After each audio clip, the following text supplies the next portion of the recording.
But will next week bring a third month of better data when we get the Fed's favorite read on inflation, the PCE, Core Personal Consumption Expenditure Index, and the August labor and jobs report? Let's get right to the floor show. Joining me now, Annex Wealth Management's chief economist, Brian Jacobson, and trader Keith Fitz-Gerald. Brian, one thing's for sure. Whatever Powell's tone was today, it did not send the markets into the kind of tailspin his speech last year did, when he said it would take higher rates and with it pain and unfortunate costs to bring down inflation.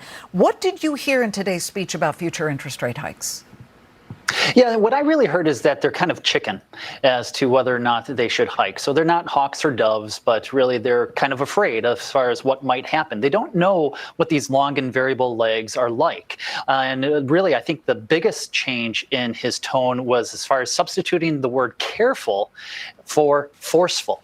So last year, he talked about needing to hike forceful. They were going to be vigilant in fighting inflation. And now they can be careful because they've already done quite a bit. So I actually believe here on our investment committee, we've been talking about that at Annex, that they are likely on hold probably for September, if not the November meeting. We'll have to see what the data says next week, as you pointed out. But then really it's the middle of September when we get the next CPI number. And will that be 3 months in a row of an improvement in the core? Because as he said, we've only got two, and two data points don't really make for a trend. Well, November, let me push you on this. November, the market is betting through Fed funds futures of about a 48% chance that there will be a hike. Not so much September, but November. Yeah, let's call it, actually, it's moderating all over the place. But yeah, now it's 46.6% odds.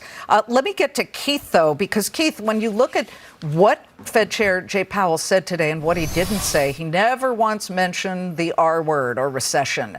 And what does that bode for the overall stock market? Because we know the economy is separate, but they are sort of in lockstep sometimes.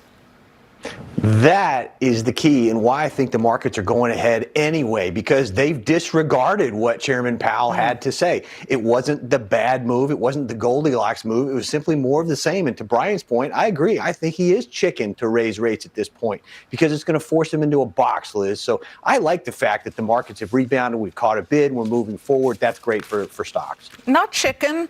Maybe he's just waiting to see. Let's talk about stocks and first sectors, Brian. What stands to actually flourish if we figure there may be at least one more rate hike left of the year?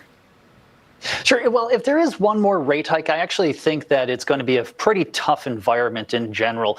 I would actually be favoring defensives over cyclicals because it would suggest that the Fed is really too focused on strong growth and not focused enough on the long-term trend towards slightly lower inflation.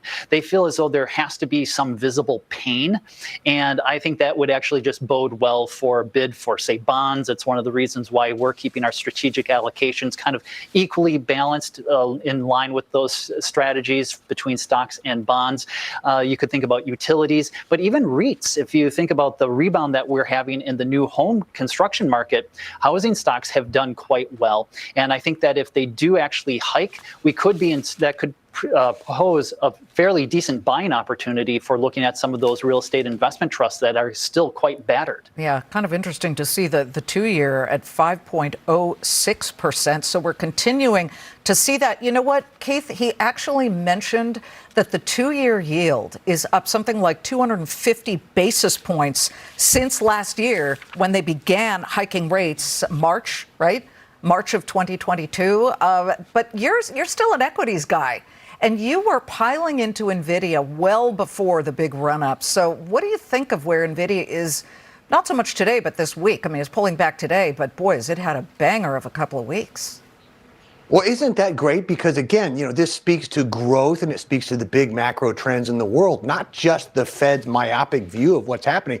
In fact, I bought a few more shares just before we came on air in Nvidia at itself. This price? Okay. So, yeah, absolutely. Because again, my expectation is it's going to go a lot higher. I think that the Fed is going to fade into the rearview mirrors.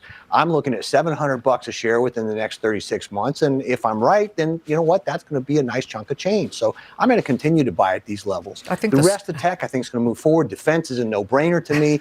And I think even if we get one or two more hikes, then we're going to look at the General Mills, which you just mentioned prior to the break. Those are the kinds of companies that are going to give you that low beta stability that allows you the freedom to pursue the higher volatility stocks. stocks like Nvidia. Okay, but that is interesting. When you look at the Hostess news, before today's spike on this Reuters report that perhaps it's looking to explore a sale, and that's according to sources within the company, I think it's interesting, Brian, that valuations, perhaps at least in that case, had come way down.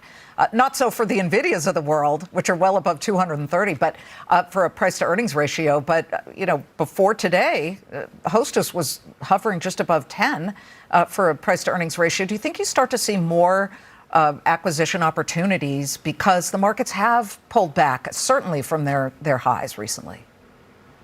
Yeah, one of the things that we really like is focusing on those companies that are at that intersection of quality, valuations, and then also trying to catch the trend, right? So if you do have these sleeper kind of companies, decent valuations, knowing that and having a nickel isn't going to get you a cup of coffee, right? Valuations are more for where you want to be for the long term. We do think that those quality factors, as far as return on invested capital, do the companies have a good moat? Those are really key factors to look at as we're riding through this environment. And kind of to Keith's point earlier, Nvidia, in a way, they're actually kind of cheaper than what they were before, simply because they generated so much cash. So the valuations, those are important factors to consider, I think, when you're looking for those long-term positioning opportunities. And we're seeing more of those, we believe, in the small and mid-cap space, but we don't want to rule out tech, especially with those cash cows. Yeah, considering the NASDAQ has done 29% to the upside this year, I get the tech idea, certainly. Brian, Keith, have a good weekend. Thank you both. Hi, it's Keith here. Thanks for checking out today's highlight clip. What'd you think? Did I make sense? Is there something you'd like to add? Make sure you leave a comment down below, and of course, click subscribe to keep up right here on YouTube, or sign up for the email newsletter at the link below. You can also find me on Twitter and Instagram for my real-time thoughts on markets, analysis, and a whole lot more.